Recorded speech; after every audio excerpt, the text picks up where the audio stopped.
And welcome back. Okay, so this is the last video in the third topic. Okay, it's also the third video we're doing on ionization energies, this time looking at successive ionization energies. So hopefully by the end of this video, you should be able to identify the group of an element based solely on their successive ionization energies data.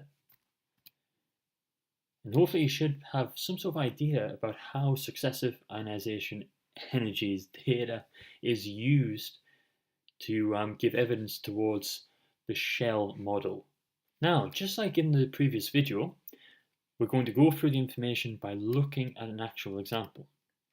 So here you have the first 11 successive ionization energies for sodium.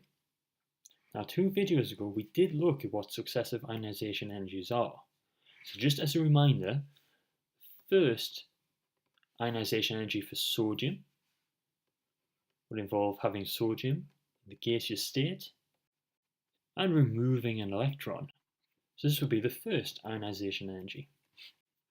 The second ionization energy involves removing that second electron.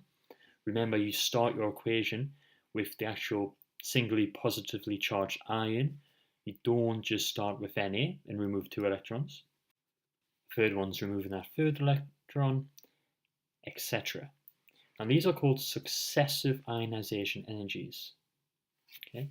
You're removing electrons again and again from the same species.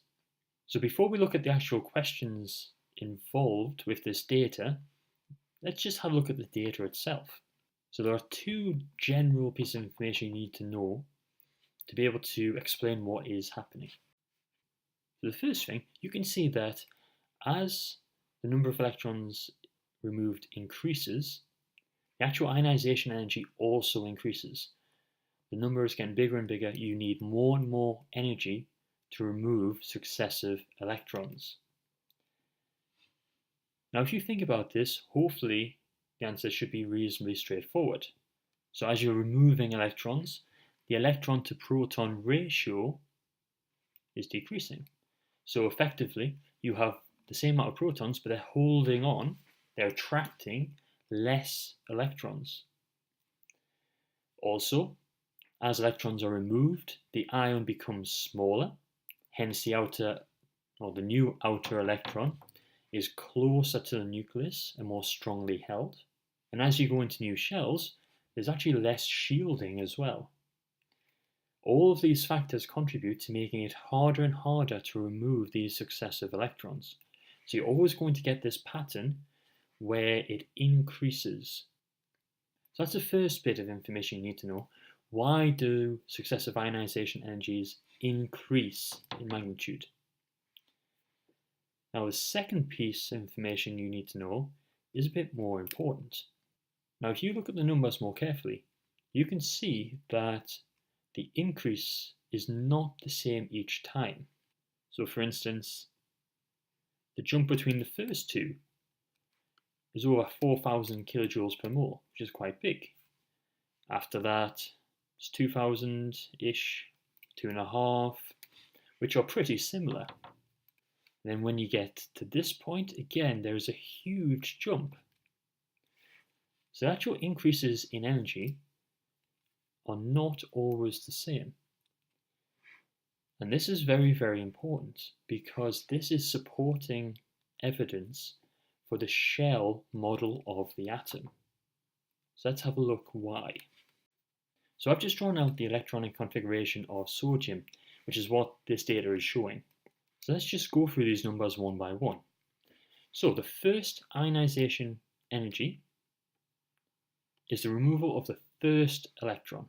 So you can see here, if we remove this electron, then we've removed the only electron from the third shell. Now the second electron we remove is from a whole shell nearer to the nucleus. It's one of these 2p electrons. So going from the first to the second, you can see there is a huge jump. And the reason for that is that the second electron in this example is removed from a totally different shell because the electron is closer to the nucleus, it requires a much greater amount of energy to remove it, because that attraction between the nucleus and the outer electron is much stronger. You are also negating a whole shell's worth of shielding by going from the third shell into the second shell. Now, the next ionization energy is removing an electron from the same subshell.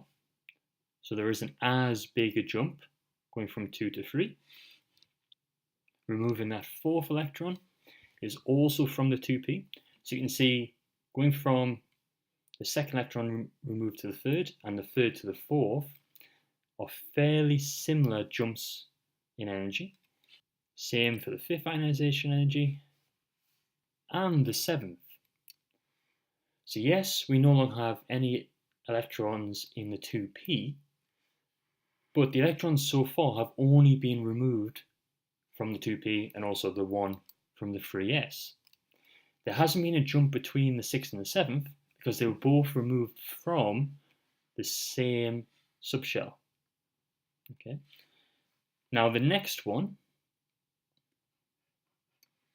the 8th ionization energy, you are removing it from a new subshell, but the 2s and 2p are fairly close in energy. So even though there is a jump, there's a jump of about 4,500, which is bigger than what we'd been looking at previously, there isn't a huge increase.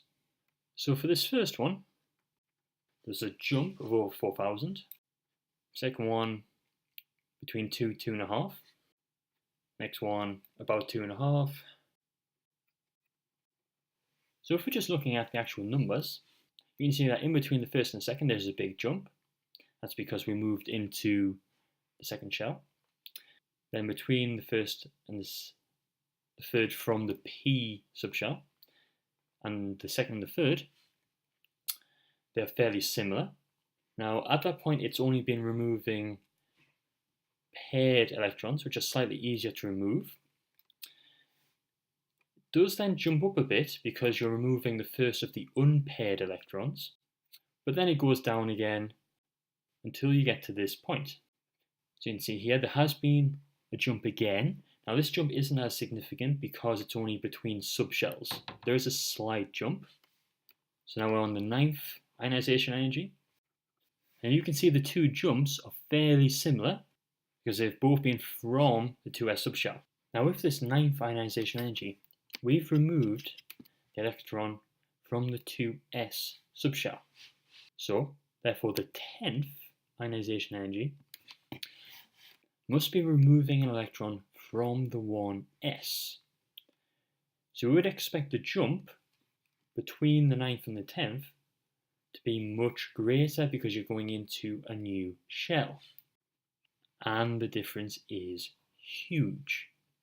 So you can see that we can use successive ionization energies to determine the electronic configuration of elements. Okay, and if we don't know which element it is, we can at least use this to determine the group number based on how many electrons are lost before there is a big jump. Or if we have all of the ionization energies, we know how many electrons can be removed and therefore which element it is. But these jumps, the ones between the shells, supports the theory of having these quantum shells. The fact that we also get increases in between subshells helps support that theory as well. So this is all part of the data which led to our current understanding of the atomic model. Okay, so that's the information that you need to know about successive ionization energies. Now let's have a look at a couple of questions which you might be asked. Okay, so first question which has been asked about this data is explain why the successive ionization energies increase. This is just talking generally, that as you increase the amount of electrons removed, it becomes harder to remove them. Now this is just the key points we mentioned previously.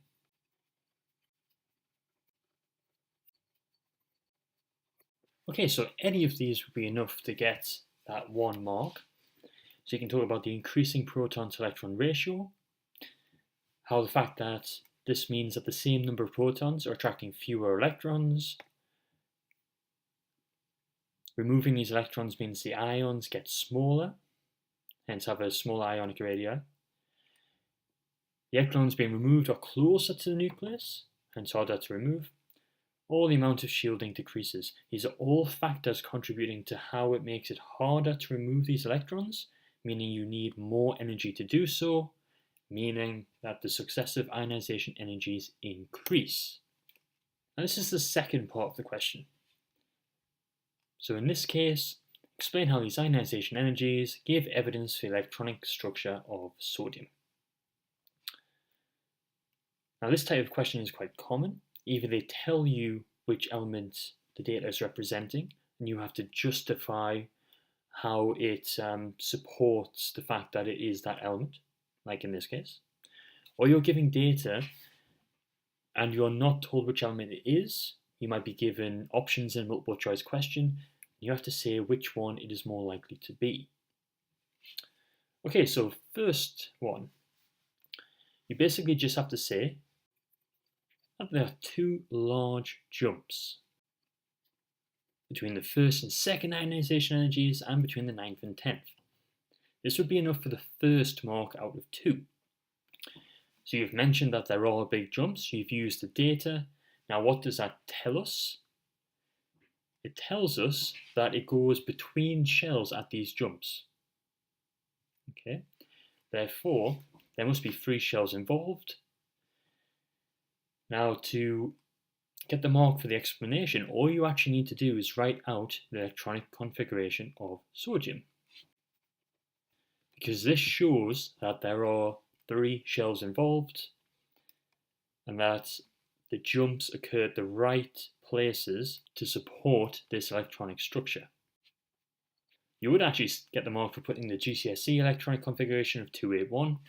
It's just using the data to show that there are actually 3 shells and that removing electrons will give you jumps where the data shows that there are jumps.